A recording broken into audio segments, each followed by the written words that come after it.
দীর্ঘদিন ধরে আবেদন করেছিলেন, কিন্তু তারপরেও আবাসের ঘর পাচ্ছিলেন না বিজেপির পঞ্চায়েত সদস্য। অবশেষে তার নাম উঠল সেই তালিকায়। আবাসে নাম বিজেপির পঞ্চায়েত সদস্যের বাবার। বালুরঘাট ব্লকের ডাঙ্গা গ্রামের ঘটনা।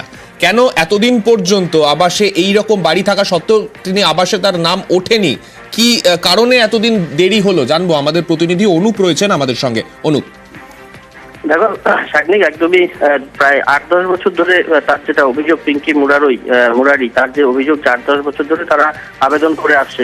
বিগত সময়ে আরএসপি গ্রাম পঞ্চায়েত দখলে ছিল, সেই সময়ও তারা আবেদন করেছে, কিন্তু সেই সময় তাদের কাছ থেকে টাকা চাওয়া হয়েছিল। তার যেটা অভিযোগ যে ১০,০০০ থেকে ২০,০০০ টাকা মাঝে মধ্যে তার কাছে চাওয়া হয়েছিল, কিন্তু তারা টাকা দিতে অপারগ, যে কারণেই তারা কিন্তু ঘর নেয়নি, তারা টাকা দেবে না। এই সময়কালে এসে ২০২৩ সালে সে নির্বাচিত প্রতিনিধি হয় ডাঙ্গা গ্রাম পঞ্চায়েতের সদস্য হিসাবে বিজেপি দল থেকে।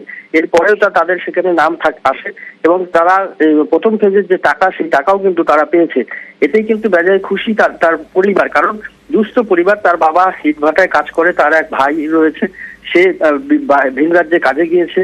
তাদের পারিবারিক অবস্থা এতটাই খারাপ যে তাদের কিন্তু পাকা ঘর করার সামর্থ্য নেই, সে কারণে তারা কিন্তু ঘর পেয়ে খুশি। অপরদিকে গ্রাম পঞ্চায়েত প্রধান, ডাঙ্গা গ্রাম পঞ্চায়েত প্রধান কৌশিক চৌধুরী, তিনি জানিয়েছেন যে তৃণমূলের আমলে, মমতা বন্দ্যোপাধ্যায়ের আমলে দল মত নির্বিশেষে যে এই আবাসের ঘর থেকে শুরু করে সরকারি সুযোগ সুবিধা পাচ্ছে, এটা কিন্তু তার জ্বলন্ত উদাহরণ। ধন্যবাদ। বর্তমান কেন্দ্রীয় সরকার দীর্ঘ সময় ধরে কেন্দ্রীয় যে ৬০% বরাদ্দ, সেই বরাদ্দ থেকে বাংলার মানুষকে বঞ্চিত করে চলেছে। তা আমাদের মাননীয় মুখ্যমন্ত্রী মমতা বন্দ্যোপাধ্যায় তিনি উদ্যোগী হয়েছেন যে সম্পূর্ণভাবে রাজ্য সরকারি তহবিল থেকে সেই সমস্ত চিহ্নিত উপভোক্তাদের দলমত নির্বিশেষে প্রত্যেককে তাদের আবাস যোজনার যে ঘর পাওয়ার যে অধিকার, সেই অধিকার সুনিশ্চিত করছে। বিভিন্নভাবে এনকোয়ারি হয়েছে, এনকোয়ারি হওয়ার পরে যে তালিকা তৈরি হয়েছে, সেই তালিকায় দলমত নির্বিশেষে মমতা বন্দ্যোপাধ্যায়ের এই যে বাংলা আবাস যোজনার ঘর তারা পাচ্ছেন। তো সেই মতো পিঙ্কি মুরারি আমাদের হাজিপুরের যিনি গ্রাম পঞ্চায়েতের সদস্য রয়েছেন, বিজেপির সদস্য, তিনিও ঘর পেয়েছেন। আবাস যোজনায় আপনার সংসদে কতজনের নাম উঠেছে? 18 জন। তারা প্রত্যেকেই গরিব? হ্যাঁ, প্রত্যেকেই গরিব। তো শুনলাম যে আপনাদেরও নাম উঠেছে। আপনারা কবে থেকে অ্যাপ্লিকেশন করে আসছিলেন?